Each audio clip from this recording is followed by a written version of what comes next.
Hello বন্ধুরা, আজকের গল্পটা খুবই স্পেশাল, তাই সবাই রেডি থাকো।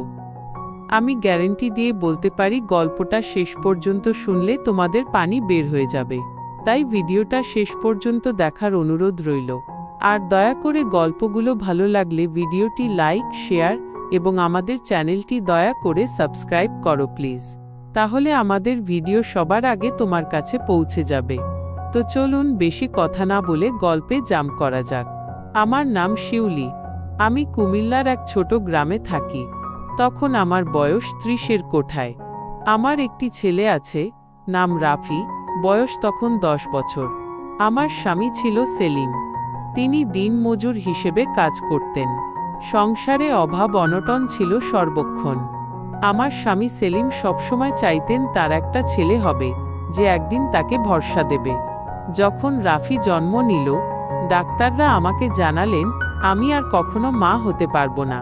এই সন্তানটাই ছিল আমার জীবনের শেষ আশীর্বাদ। কিন্তু সেলিম সেই আনন্দে ভাসলেন না। সবার সামনে বললেন, একটা ছেলে তো হলো, কিন্তু তোকে আর সন্তান দিতে পারবি না, তোর কোনো দাম রইল না আমার কাছে। কথাটা আমাকে ভেঙে দিয়েছিল। তবুও আমি ছেলের মুখের দিকে তাকিয়ে বেঁচেছিলাম। সেলিম খুব বদরাগী মানুষ ছিলেন। পাড়া প্রতিবেশী, আত্মীয় স্বজন সবাই তাকে দূরে রাখত। তিনি নিজের কাজে স্থায়ী ছিলেন না। একদিন কোনো জায়গা থেকে টাকা আনতেন, আবার কয়েকদিন খালি বসে থাকতেন। আমি সেলাইয়ের কাজ করেই সংসার চালাতাম। রাফি ছিল শান্ত, নিরীহ আর সরল স্বভাবের। আমি ওকে বুকের ভেতর লুকিয়ে রেখে বড় করেছি। ভাবতাম যদি কখনো ওর কিছু হয়, আমি নিঃসন্তান হয়ে যাব। তাই অতিরিক্ত যত্নে, অতিরিক্ত ভয় নিয়ে তাকে বড় করেছি। তার অন্য বাচ্চাদের সঙ্গে বেশি মিশতে দিইনি। ওর বন্ধুও তেমন হলো না। একদিন হঠাৎ দেখলাম সেলিম ছেলের প্রতি অন্যরকম ভালোবাসা দেখাতে শুরু করেছে।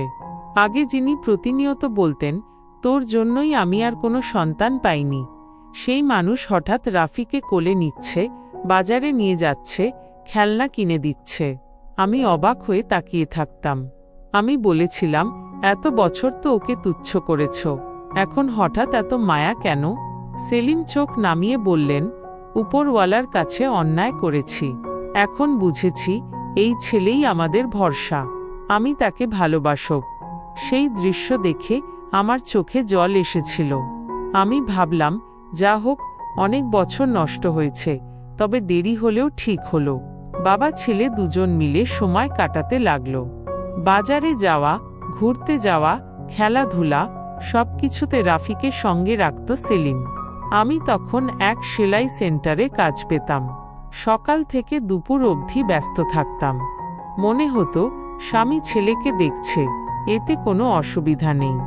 রাফিও প্রতিদিন খুশি হয়ে বলতো, মা, আজ বাবা আমাকে ফল এনেছে। আজ আমরা মেলায় গিয়েছিলাম। কিন্তু কিছুদিন পর রাফির চোখে হাসি ফিকে হয়ে গেল। আমি জিজ্ঞেস করলে শুধু বলতো, হ্যাঁ গিয়েছিলাম, এরপর আর কিছু বলে না। আমি ভেতরে ভেতরে অস্থির হতে লাগলাম। এরপর থেকে রাফি মাঝে মাঝে অসুস্থ হয়ে পড়ত। মা, পায়ে ব্যথা করছে, মা, কোমরে ব্যথা। গ্রামের ডাক্তার দেখালাম, তিনি বললেন ছেলে বড় হচ্ছে, এসব স্বাভাবিক। ওষুধ দিলেন, দুধ খাওয়াতে বললেন। আমি বেশি কিছু ভাবলাম না। এদিকে সেলিম বেশ খুশি খুশি থাকত। আমার সঙ্গে ঝগড়াঝাটি কমে গিয়েছিল। সংসারে কিছু টাকা আনতেও শুরু করেছিল।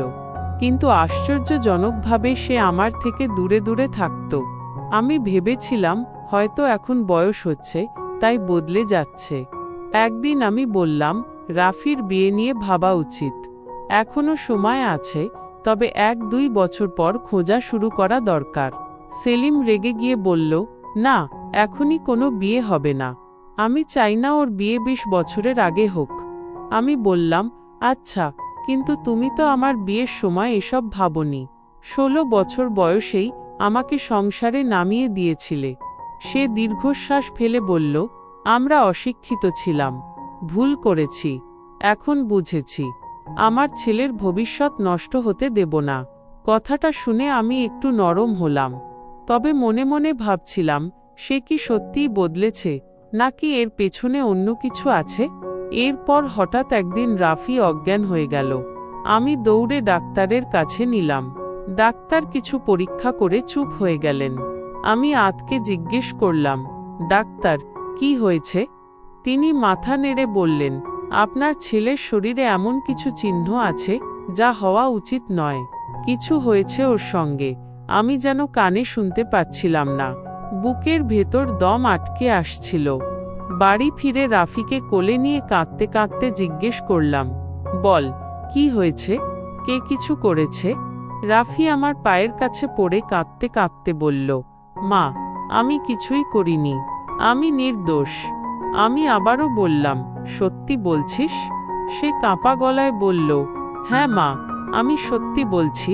ওই রাত থেকেই আমি সিদ্ধান্ত নিলাম রাফি আর নিজের ঘরে ঘুমাবে না, তাকে আমার পাশে রাখব।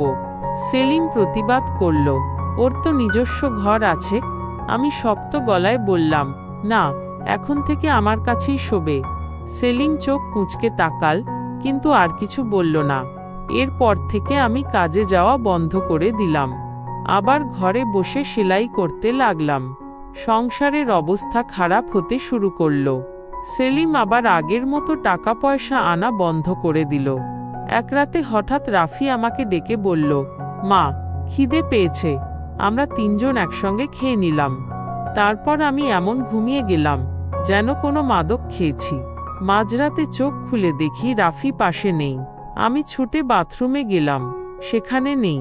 এরপর যা দেখলাম তাতে বুক ফেটে গেল। রাফি তার ঘরে শুয়ে, আর সেলিম তার পাশে বসে আছে। আমি স্তব্ধ হয়ে তাকিয়ে রইলাম। সেলিম আমাকে দেখে হেসে বলল, কেন এমন তাকিয়ে আছিস? যা, ঘরে গিয়ে ঘুমা। আমার শরীর কাঁপছিল, মনে হচ্ছিল মাটি সরে যাচ্ছে। বুঝলাম, রাতের খাবারে সে ঘুমের ওষুধ মিশিয়েছিল। সকালে রাফির জ্বর উঠল, মাথা ঘুরতে লাগলো। আমি তাকে কোলে নিয়ে বসে থাকলাম। তারপর মনের ভেতর এক ভয়ঙ্কর সিদ্ধান্ত নিলাম। সেই দিনটার পর আমার ভেতরে সবকিছু ভেঙে পড়ল। বুকের ভেতর রাগ, কষ্ট, ঘৃণা, হতাশা সবকিছু মিশে এক অজানা আগুন জ্বলতে লাগলো। আমি বুঝলাম, আর এক মুহূর্তও চুপ করে থাকলে চলবে না। আমি রাফিকে পাশের বাড়ির আন্টির কাছে রেখে এলাম। তিনি আমাদের খুব ঘনিষ্ঠ ছিলেন।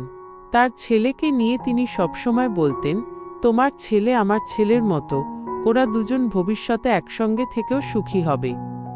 আমি তখন তার হাতে সব সঞ্চয় গুজে দিয়ে বললাম, আমার ছেলেটাকে তোমার ছেলের মতো রেখো, ওকে দূরে পাঠিয়ে দাও কিছুদিনের জন্য, আমি ফিরে এসে সব বুঝে নেব। তিনি অবাক হয়ে আমার মুখের দিকে তাকালেন। হয়তো আমার চোখের ভেতর আগুনটা তিনি দেখে নিয়েছিলেন। কিছু জিজ্ঞেস করলেন না, শুধু মাথা নেড়ে প্রতিশ্রুতি দিলেন। সেই রাতেই আমি সিদ্ধান্ত নিলাম যে অন্যায় রাফির জীবনের সমস্ত আলো নিভিয়ে দিচ্ছে, তাকে শেষ করতেই হবে। গ্রামে তখন শীতকাল, চারিদিক নিস্তব্ধ, পাড়া সবাই ঘুমিয়ে।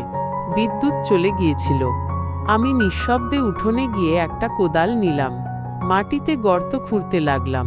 হাত পা কাঁপছিল, কিন্তু বুকের ভেতর পাথরের মতো শক্তি তৈরি হয়েছিল। সকালে ঘরে কাজকর্ম স্বাভাবিক রাখলাম। ভেতরে ঝড় চললেও বাইরে আমি শান্ত। সেলিম কিছু বুঝতে পারল না। রাতে আবার যখন সে খাবারে বসেছিল, আমি রান্নায় সামান্য ঘুমের ওষুধ মিশিয়ে দিলাম। কিছুক্ষণের মধ্যেই সে ঝিমিয়ে পড়ল। আমি দাঁড়িয়ে রইলাম। অনেক বছর ধরে বুকের ভেতরে জমে থাকা অশ্রু, অভিমান, অপমান সব একসঙ্গে বেরিয়ে আসছিল। আমি ধীরে ধীরে তার হাত ধরে উঠোনে নিয়ে এলাম। গর্তের সামনে দাঁড় করিয়ে কিছুক্ষণের জন্য থমকে গেলাম। মনে পড়ল, এই মানুষটাই আমাকে কতবার হে করেছে, বলেছে, তুই কোনো কাজের না। এই মানুষটাই আমার ছেলেকে শিকার বানিয়েছে, আমার বুকের দুধের সন্তানকে।